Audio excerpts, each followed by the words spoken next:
책은 당신의 삶을 바꿀 수 있습니다. 안녕하세요. 책입니다. 들으면 들을수록 여러분들의 운이 좋아지는 읽고 떠들기 시작하겠습니다. 오늘 소개해드릴 책은 대한민국 부동산 10년 후 미래가치에 주목하라 라는 책입니다. 박합수라는 분이 지으셨고요. 매일경제 신문사에서 출간된 책이고요. 총 페이지 수는 343쪽입니다. 먼저 저자 소개 짧게 말씀드려 보겠습니다. 저자 박합수, KB국민은행을 31년간 근무하셨고요. 18년 동안 PB 고객 중심으로 부동산 전문 상담을 담당하셨다고 합니다.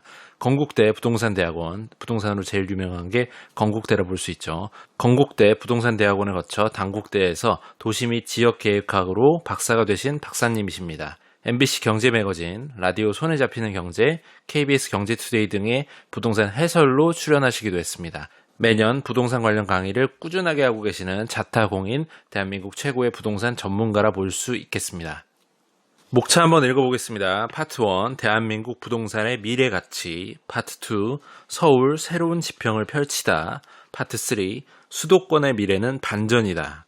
파트 4, 지방 그 화려한 비상의 날개. 저희 책 채널이 다른 북튜브 채널과는 다르게 다루고 있는 것 중에 하나가 바로 부동산 투자 서적입니다. 부동산 투자 서적을 리뷰하시는 분들은 사실 굉장히 드문 편이죠.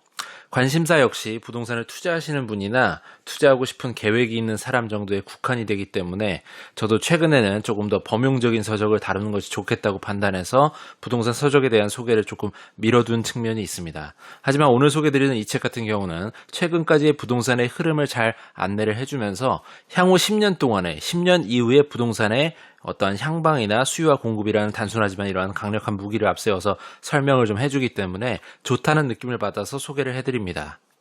부동산 서적을 많이 읽어보시면 크게 보면 정말 두 가지 정도로 스타일을 구분을 할 수가 있겠습니다. 가장 흔하게 볼 수 있는 것이 첫 번째, 내가 투자해서 성공한 사례를 바탕으로 한 그런 이야기들이라 볼 수 있고요. 두 번째로 흔하게 볼 수 있는 것이 바로 지식을 바탕으로 원론적인 투자 방법이나 어떠한 부동산 흐름, 예상에 관한 그런 책들입니다. 이 책은 바로 후자에 해당되는 두 번째에 해당하는 그런 스타일의 책이라 보시면 되겠습니다. 이 책은 파트 1에서는 부동산의 원론적인 부분들, 무엇이 좋은 투자이며 저자가 부동산을 바라보는 관점에 대한 설명이 나오는 부분이고요. 파트 2에서 4까지 이르는 그런 부분들은 세부적으로 들어가서 서울, 수도권, 지방 순으로 직접 지역 분석을 하는 부분입니다. 저자의 투자 철학이나 관점을 보고 싶으신 분은 파트 1만 보셔도 될 것 같고요. 실제 투자를 어디에 하면 좋을까에 대한 관심이 가시는 분은 파트 2에서 4까지 이르는 그 부분을 찬찬히 발췌독을 하셔도 충분히 도움을 받으실 수가 있을 것이란 생각이 듭니다. 우리나라 인구 센서스 공식 조사 주기는 5년이지만 요즘은 통계청에서 거의 매년 약식 조사 발표를 하고 있다.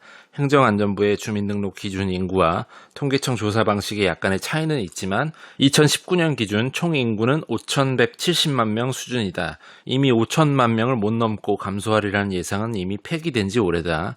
2018년 기준 서울의 인구는 대략 970만 명, 인천 300만 명, 경기도는 1,310만 명을 넘었다. 수도권의 전체 인구의 절반이 모여 산다. 전체 인구는 2028년 5,280만 명을 정점으로 감소한다는 것이 2017년 기준 발표다. 아직도 많이 남았다. 더욱 중요한 지표는 가구 추이다. 가구 역시 2040년이 정점이라는 것이 2017년 기준 발표다. 주택의 수요 단위인 가구는 앞으로도 20년간 증가 추세다.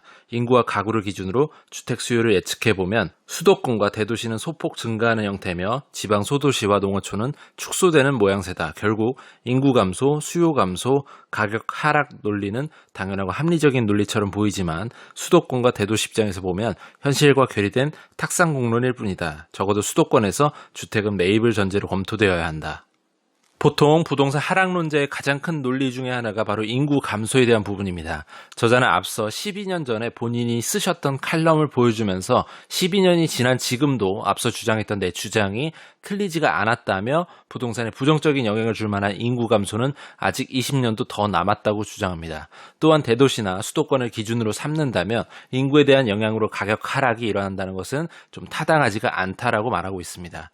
특정 도시의 인구 집중 비율은 앞으로 더 늘어날 것입니다. 것이며 인구가 아닌 가구의 개념으로 바라볼 때에는 1인 가구 등의 증가로 인해서 사실상 부동산이 필요한 수요는 더욱 늘어날 것이기 때문에 오히려 인구 집중 지역에서의 공급이 바로 앞으로 문제가 될 것이라고 판단을 하고 있습니다. 따라서 문재인 정부가 현재 3기 신도시 등을 발표하고 공급 계획을 잡는 것 또한 당연히 잘하는 것이라 볼 수 있겠고요. 오히려 역대 정부들의 부동산 공급의 양적 지표와 비교를 했을 때는 사실상 많이 좀 부족한 수준이어서 공급을 더욱더 중요하게 생각을 해야 된다고 저자는 이야기하고 있습니다.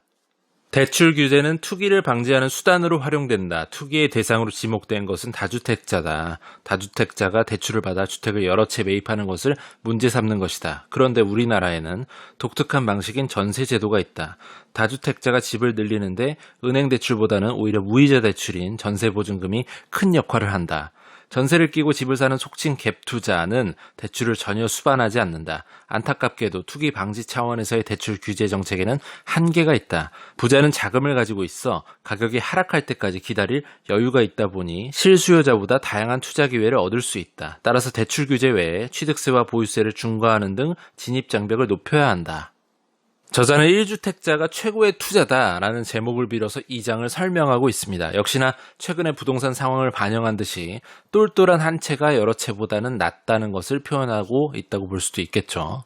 1주택의 경우는 여기서 말한 대로 세금적인 부분에 정말 큰 혜택이 있습니다. 물론 종부세에 있어서 공시가격 1주택자 기준 9억 원 초과인 사람을 과연 부자로 볼 것인가 아닌가를 떠나서 1주택자로 받을 수 있는 혜택은 특히나 내가 산 집이 많이 올라서 이익 실현을 할 경우에 양도세가 감면된다는 측면에서 아주 큰 이점이 있습니다. 과거 옛날부터 많이들 사용해오던 전략이었던 실거주 집을 계속해서 옮겨 다니면서 부동산을 통해 돈을 버는 이러한 방법은 1주택자에게 주는 세금적 혜택 측면을 보더라도 현재까지도 통하는 방법이라 볼 수가 있겠습니다. 월세 투자를 꿈꾸시는 분이 있다면 특히나 수도권이나 서울의 경우는 매가가 월세 대비 너무 높기 때문에 미래의 시세 차익은 좀 기대해 볼 만하나 월세 수익률이 현저하게 떨어집니다.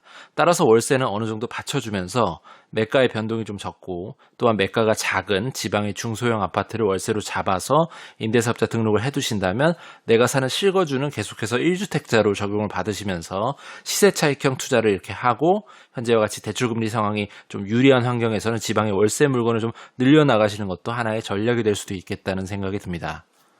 그렇다면 오피스텔의 투자 가치가 있을까? 고분양가, 공급 과잉, 수익률의 한계를 극복하고 여전히 소액 수익형 부동산 투자의 대명사로서의 입지를 유지할 수가 있을 것인가?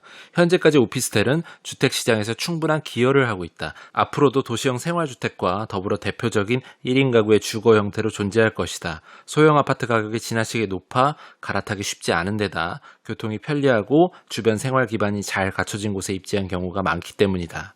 소액으로 오피스텔에 투자하겠다는 수요도 당분간 더 유지될 가능성이 높다. 저금리 기조의 장기화가 그 이유다. 오피스텔은 신도시, 기존 도시지역을 비롯해서 대부분의 지역에 공급된 물량이 많다. 하지만 여전히 되는 곳은 된다는 기대치가 있다. 도심지 등 수요가 풍부한 곳의 오피스텔 개발은 여전히 유효하고 아직 진행형이다. 오피스텔의 향후 가치에 대해 여러 단점들이 있지만 그래도 유효하다라는 저자의 입장을 알 수 있는 부분입니다. 그런데 우리가 순전히 투자적인 관점에서만 오피스텔을 바라본다면 여러 가지 다른 선택지들, 아파트, 빌라 같은 것들을 제끼고 오피스텔만을 추구하기에는 여러 가지 좀 걸리는 점들이 분명 존재하긴 합니다. 우선 오피스텔은 아파트에 비해 황금성이 좀 떨어지는 편이고 대부분의 아파트의 취득세가 6억 원 이하인 경우는 1%대임을 생각한다면 오피스텔은 무조건 4.6%입니다. 이게 단순 숫자만 보시면 느낌이 좀 안 오실 수가 있습니다. 하지만 한번 살펴보세요. 6억일 때 1%는 600만 원이고 4.6%는 2,760만 원입니다. 먼저 세금만 2천만 원 정도 차이가 나고 시작하는 것이죠. 또한 관리비도 아파트에 비해 상대적으로 오피스텔이 비싸고요. 주차 공간 역시나 상대적으로 아파트에 비해 적습니다. 이러한 단점들을 모두 상쇄하고도 여전히 매력적인 오피스텔이 있다면 비로소 투자 대상으로 적합하다 볼 수가 있겠죠.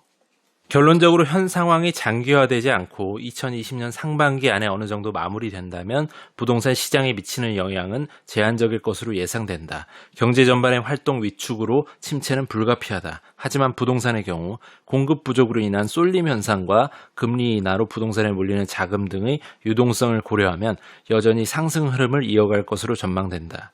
문제는 1년 내내 이런 경제활동이 위축될 경우에는 경제 성장률 자체가 절반으로 줄 수도 있다는 것이다. 시장 침체가 장기화되면 부동산 참여자도 매수를 하기보다는 대기 수요로 전환될 수 있다. 저금리 상태지만 현금을 보유하는 것이 낫다는 판단을 하는 것이다. 단기적으로 서울 등의 주택가격이 급등한 상태이므로 부담도 큰 게 사실이다. 이럴 경우 가격 조정은 불가피해 보인다. 특히 세계 경제의 침체가 장기화될 때 문제가 커진다. 다만 전세 시장의 양상은 다를 수 있다. 집은 사지 않을 수도 있지만 거주는 해야 하므로 전세에 안주하는 현상이 일어날 수 있다. 전세 물량의 공급 부족이 가시화되는 수도권과 지방 일부를 중심으로 전세 가격은 강세를 보일 수 있다. 소유자는 증가된 보유세를 전월세 가격 인상으로 전가할 우려도 남아있다. 현재 코로나19 사태는 전 세계적으로 심각한 위협이 되고 있는 것은 분명하다. 하지만 우리의 경제 주체는 이미 2번의 위기를 겪은 경험이 있다. 이번에는 부동산 자체의 문제라기보다는 외적인 원인이므로 해결된다면 부동산 가격도 회복될 것으로 예상된다. 당장 부동산을 매입하지는 않지만 가격이 하락하면 매입에 나선다는 계획 아래 현금을 보유하고 있는 사람들이 꽤 있다. 대부분의 매수자가 같은 생각을 하고 있다. 결과적으로 가격은 조정되더라도 반등하는 데는 오랜 시간이 걸리지 않을 것으로 전망한다. 현재 코로나19 팬데믹 여파가 전 세계적으로 정말 크게 일어나고 있는데요. 한국의 부동산 측면에 있어서 저자는 어떻게 바라보는지를 알 수가 있는 부분이었습니다. 경제활동이 위축이 되면서 가격이 조정받을 수는 있겠으나 반등하는 데는 그리 크게 오랜 시간이 걸리지는 않을 것이란 이야기입니다.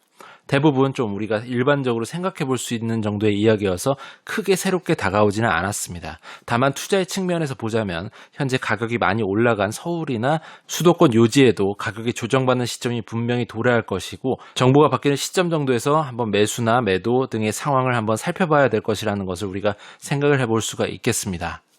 파트 2에서 4에 해당하는 부분은 앞서 말씀드린 대로 지역적인 세부 사항들을 이야기하고 있어서 실제 투자를 그 지역에 해보고자 관심이 있으신 분들이 읽어보시면 정말로 실제적인 도움을 받으실 수가 있을 것입니다. 다만 부동산은 지역적으로 국지적으로 개별성이 매우 큰 분야입니다. 때문에 전체적인 부동산의 흐름 자체가 좀 침체여도 내가 바라보고 있는 그 지역은 그 지역만의 상황으로 인해서 부동산 가격이 크게 오를 수도 있습니다. 게다가 이 책의 파트 2에서 4에 해당하는 이런 부분 같이 전국을 다 훑어보면서 이러한 지식을 머릿속에 넣고 관심을 가지시고 또 투자를 하나씩 해나가시다 보면 전체적인 판세를 보는 느낌이 전국 상황을 파악하는 게 이렇게 중요하구나 하는 생각을 하실 수가 있게 됩니다. 이 책은 그런 전체적인 시각을 잡아주는 측면에서 유용한 책이라 볼 수가 있겠습니다. 제가 한 가지 첨언을 해드리자면 결국 우리가 투자를 함에 있어 가지고 있는 돈의 한계란 것이 분명히 존재합니다. 많은 지역을 이와 같이 책을 통해서 공부를 하다 보면 정말 좋은 지역들이 많이 보이게 됩니다. 특히나 서울에 제대로 된 물건을 하나 잡는다고 생각을 하자면 억 단위의 돈이 들어가기 때문에 여러 지역에서 정보를 좀 취합해서 균형감을 가지시고 타겟이 되는 지역을 잡으셨다면 더 뾰족하게 그 한 지역에 집중해서 위치와 접근성, 학군, 직주 근접의 여부, 편의시설 등의 인프라 같은 것들을 모든 것들을 정말 점검하고 또 점검하시면서 투자 검토를 반드시 하시는 것을 명심하셨으면 좋겠습니다. 오늘은 여기까지 하겠습니다. 유익하셨거나 도움이 되셨다면 구독과 좋아요 부탁드립니다. 이 채널을 유지하는 힘입니다. 감사합니다.